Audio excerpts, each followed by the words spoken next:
Ô Ivan, você está ligado que hoje temos eleições aqui nos Estados Unidos, né? Muita gente aguardando o resultado. São as chamadas eleições de meio de mandato, que essa eleição agora vai definir o futuro da governabilidade ou não do presidente americano Joe Biden. São 35 dos 100 senadores escolhidos hoje e todos os deputados, 435 deputados, né?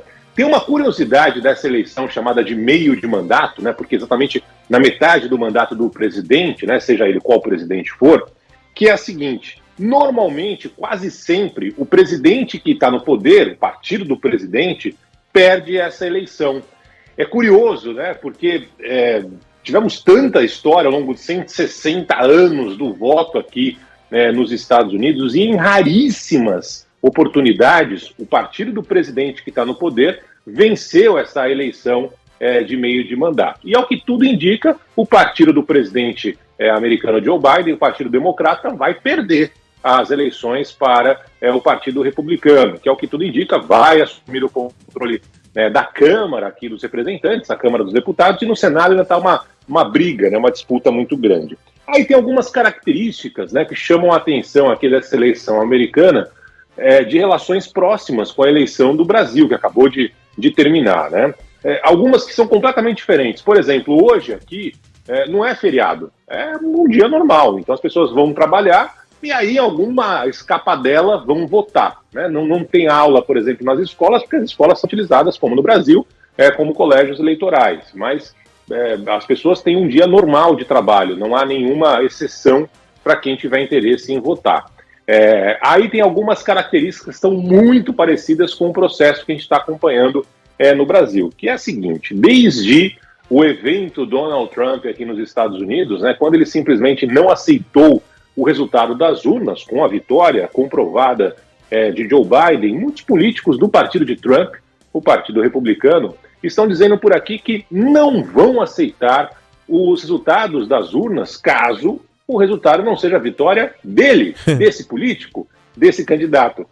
E aí, Ivan, eu queria propor, né, essa realidade abstrata que a gente está vendo aqui nos Estados Unidos, já viu no passado, viu recentemente no Brasil, em que o único resultado possível é a vitória do candidato, do partido, enfim, daquele que você está torcendo. Eu adoraria que isso acontecesse com o meu São Paulo, por exemplo. São Paulo tomou na última rodada uma virada espetacular do Fluminense, estava vencendo de 1-0, tomou 3-1. Mentira! Isso não aconteceu. Na verdade, os 3 gols ali do Hermancano deveriam ser invalidados. Que absurdo, vamos recontar os gols. E aí 1-0 São Paulo, golaço do Luciano no primeiro tempo. Enfim, é uma realidade abstrata que as pessoas simplesmente não aceitam o resultado das urnas, o resultado oficial. Evidente que tem que ser comprovado. De fato, o Cano foi lá e fez todos os gols para o Fluminense, não teve nenhum gol irregular, nenhum gol ilegal, estavam todos ali fora da zona de impedimento, sei lá eu.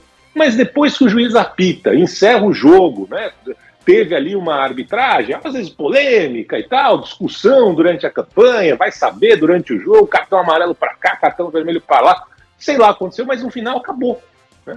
Então, essa realidade abstrata de agora eu não aceitar como político o resultado das urnas, sei lá, se for mudar isso para o futebol, vai ser uma coisa maluca, né? Então, vamos ver o que vai acontecer aqui nessa eleição dos Estados Unidos. O Partido Republicano é favorito.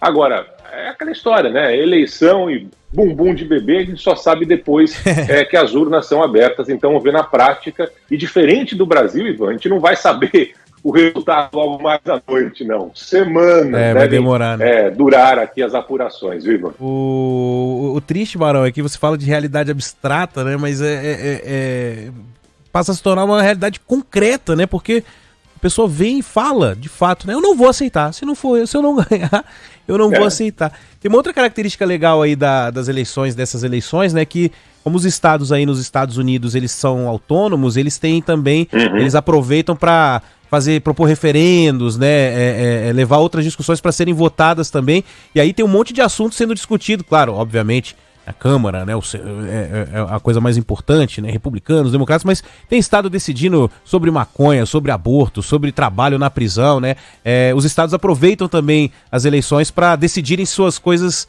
internas ali, né, suas discussões mais internas, né? Exatamente, tem todo tipo de discussão por aqui que você pode imaginar. Tem alguns estados, por exemplo, que admitem, inclusive, que tem escravos ainda em alguns locais, algumas fazendas. É uma coisa maluca.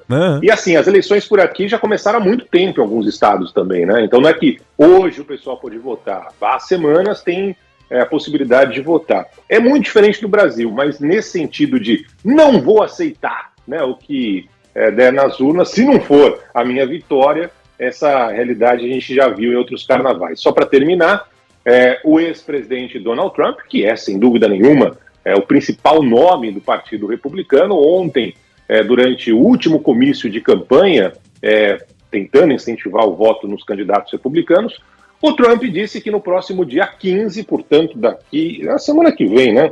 Vai ser na próxima terça-feira, exatamente. Daqui a uma semana, ele vai fazer um grande anúncio na mansão dele em Mar-a-Lago, que recentemente tomou uma visita ali do pessoal do FBI. Tudo indica que o Trump vai tentar, mais uma vez, sair candidato aqui à presidência dos Estados Unidos. Terá pela frente 2 empecilhos. Primeiro, outros candidatos do próprio Partido Republicano que têm intenção de sair como candidato. Então a prévia interna do Partido Republicano deve ser muito acirrada. E tem alguns problemas, no plural, alguns problemas com a justiça aqui dos Estados Unidos, em situações completamente diferentes. Uma sobre esses documentos que foram apreendidos na casa dele, que simplesmente o Trump surrupiou. Documentos oficiais, documentos secretos, ultra secretos. O pessoal do FBI foi dar batida na casa dele, teve que ligar para pedir autorização para tocar no documento que estava na casa dele, para você ter uma ideia de como eram importantes.